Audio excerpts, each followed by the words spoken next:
Gampangnya kalau ada kiai pakai biji putih, pakai sorban, pakai baju takwa, pakai sarung, kemudian selesai sholat Jumat keluar rokok, dia saya pastikan tidak soleh. Walaupun dia kiai, walaupun punya santri, punya pesantren. Sekarang soal rokok bukan hanya MUI yang mengharamkan. Muhammadiyah belum haram merokok, luar biasa ini. Ini ibarat hari bintang di siang bolong di Muhammadiyah mau mengharamkan rokok. Tapi saja ada kiai NU yang berkomentar, orang Muhammadiyah masih merokok, kita saja ke NU terbuka. Terbuka luas untuk orang Muhammadiyah, maksudnya itulah saja lah, jadi betul loncat. Nah, jadi kalau kiai satu ulama masih merokok, dia insya Allah tidak salah. Kenapa? Karena merokok itu orang NU sendiri bukan makruh. Makruh itu bukan boleh. Kalau boleh ubah namanya. Makruh itu artinya dilarang, Tuhan tidak berdosa. Siapa yang melarang Allah? Secara bahasa makruh artinya dibenci. Siapa yang membenci Allah? Ngapain itu sholat juga jungkir, sholat tahajud, puasa sunat, tapi kok masih mengerjakan sesuatu yang dibenci oleh Allah? Kita ibadah dalam rangka takarrub ila Allah, mendekatkan diri kepada Allah supaya dicintai oleh Allah. Tapi setiap saat kita kupas-kupus melakukan sesuatu yang dibenci oleh Tuhan. Dan orang yang merokok itu dosanya bukan karena merokok saja. Rokok itu kan mengandung 4.000 jenis racun. Racun satu jenis saja haram. Haram racun itu dimakan. Sekarang ada 4.000 jenis racun. Saya tak percaya 4.000 di sebatang rokok ada 4.000. Saya tanya sama dokter ahli toksin dan ahli biosida. Dia bilang, Ustaz, namanya saya tahu itu ada 1, 2, 3 tahun 4.000 jenis racun. Gak usah pakai fatwa lah, hewan aja kalau hewan punya otak. Bahwa satu racun haram, bagaimana 4.000 racun. Dan yang merokok itu juga mengganggu orang lain. Ada hadis, al-muslimu man salima al-muslimu min lisanihi wa yadihi. Orang Islam itu selama dia tidak mengganggu orang Islam lain oleh lidahnya dan tangannya. Nah, merokok ini oleh lidah dan tangan, dua-duanya itu. Nah ini jadi harus soleh. Yang soleh itu pikirnya tidak merokok. Ulangnya selalu jamaah di masjid. Kau bukan jihad. Seorang ulama punya mental jihad, punya ruh jihad. Jihad itu apa? Tidak mesti perang apa, tapi jihad itu artinya perang. Bisa saja perang melawan kemiskinan, perang melawan kebatilan, perang melawan pelacuran, perang melawan kemusyrikan. Itu jihad. Yang penting sesuatu pekerjaan fisabilillah yang risikonya mengorbankan harta, mengorbankan jiwa raga, waktu, tenaga dan sebagainya, dikerjakan dengan sungguh-sungguh ikhlas karena Allah, itu jihad. Maka alhamdulillah mereka berjaya. Ketika dulu ada jihad-jihad yang dianggap teroris itu di TV muncul seorang penceramah, saya dengar sendiri. Dia bilang, saudara tidak semua jihad itu bukan perang saja. Saya ini sekarang lagi jihad. Saya ceramah menyampaikan ajaran agama Islam. Saya lagi jihad. Saya pikir ini orang yang banyak gue gak pernah ceramah di TV. Ceramah di TV itu sebelum masuk di sebelum langsung live itu masuk dulu ruang rias. Di ruang rias itu kita di make up. Yang make up itu perempuan. Kadang-kadang wadah yang make up itu. Saya sudah pesan, saya mau di make up tapi minta laki-laki. Ustaz maaf gak ada laki-laki. Semua juga make up perempuan atau panci. Ada yang panci yang dikasih. Kita sampai laki-laki yang mikir kan. Tapi ketika di make up saya, Ustaz takut juga ya. Itu luntur keustazan kita kalau kita ceramah di TV. Kenapa? Karena harus masuk ruang rias. Kita coba berdua dalam banci itu. Setelah keluar di center kan. Apalagi presenternya perempuan.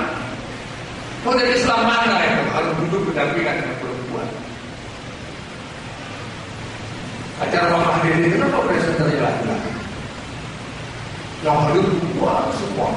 Penceramahnya perempuan, yang hadir perempuan semua. Tapi presenternya kan laki satu. Artinya ini ada penyamun di sana. Dulu kan ada film perawan di sana penyamun, ini terbalik. dalam perawat itu. Dan itu dianggap acara Islam. Kadang-kadang baca Quran laki-laki yang menerjemahkan perempuan, yang baca perempuan yang menerjemahkan laki-laki. Ini adalah bukan tradisi Islam. Ini tradisi orang barat sebenarnya, serba bebas. Ya, nanti kasih saya ke saya ini. Jelas ya. Jadi harus punya kegiatan. Nah, kalau sudah ceramah di TV, ruangannya AC, pulang dibayar, Pak. 30 menit itu saya pernah dibayar 3 juta. Iya, apaan tuh? Ceramah 30 menit, keluar dengan juga enggak, ruangan AC. Tidak ada darah setetes, enggak capek kok. Saya bisa biarin ceramah 2 jam. Coba 20 menit dikasih atur 3 juta, itu bukan jihad. Bukan jihad, jihad itu kalau ada risiko, hilang harta, hilang nyawa, hilang jasmani, itu jihad. Kalau nggak ada risiko bukan jihad. Guru-guru yang ngajar dan gajinya besar bukan jihad. Tapi guru yang mencari adalah yang ada di perbatasan Irian, Papua, ada di Pulau Nias, ada di perbatasan Malaysia, di hutan, berjihad dalam dakwah dan daya dan sebagainya. Tapi kalau ceramahnya di Jakarta, ceramahnya di kota-kota besar, di TV dan sebagainya, akhirnya dibubarkan kontak pakai tarif, pakai manajer. Itu bukan jihad, itu adalah industri namanya. Lanjut, ada satu lagi, 5 muflis harus ikhlas. Kalau ulama tidak ikhlas, dia bukan jalan memimpin. Sedikit ada mujahid di zaman Rasulullah, dia sangat gagah berani, langsung maju ke depan 10 orang dilawannya pada satu hari. Sahabat lama sama Rasulullah dan sahabat kita luar biasa, jagonya, jawarannya, berani dan sebagainya. Rasul bilang nanti dia ada orang. Sahabat dia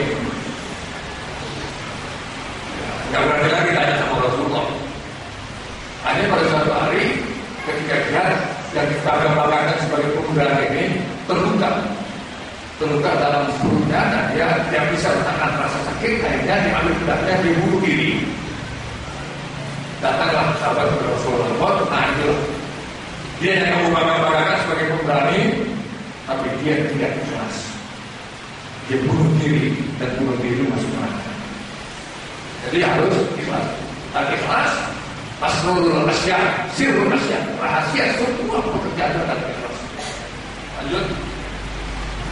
Ini kriteria sebagai calon pemimpin yang kita ambil dari lingkungan ulama. Ya, jadi ulama itu bisa saja jadi seperti zaman Rasul jadi khalifah, jadi sekarang mungkin kita tidak bicara demokrasi yang bisa jadi presiden, jadi bupati, ini apa. Dan saya tidak setuju kalau misalnya kiai tidak boleh berpolitik, ulama tidak boleh berpolitik. Dan ulama bukan satu, ulama dari dua. Kalau ada bagi tugas, ada di politik, ada di dakwah, ada di pendidikan, ada di sosial. Bagi-bagi tugas semuanya yang memimpin itu adalah ulama. Nah, hadis tentang kepemimpinan sangat banyak sekali. Tentang jamaah, tentang imamah, tentang mereka, dan sebagainya, tentang taat kepada pimpinan. Tapi di sini dapat cukup saya ambil satu saja. Ya, sebagai sampel. Nanti cari sendiri, gampang di laptop itu sudah bisa dimasukkan sendiri 9 kitab hadis, harganya cuma 150.000 rupiah. Itu bisa punya, kalau kita bentuk sendiri, jadi acara-acara cari hadis 9, ada buku Muslim Nasai, yang banyak ada buku dan sebagainya, 9 kitab hadis. Dari sini beli itu, kita bisa cari hadisnya. Saya ambilkan satu saja, kalau sebenarnya cuma satu dari buku. Kalau Rasulullah SAW Sab'atun yuzilluhumullahu fi zillihi illa zilluh. Awalan yang pertama, ada 7 golongan yang di hari kiamat nanti akan dilindungi oleh Allah, yang tidak ada perlindungan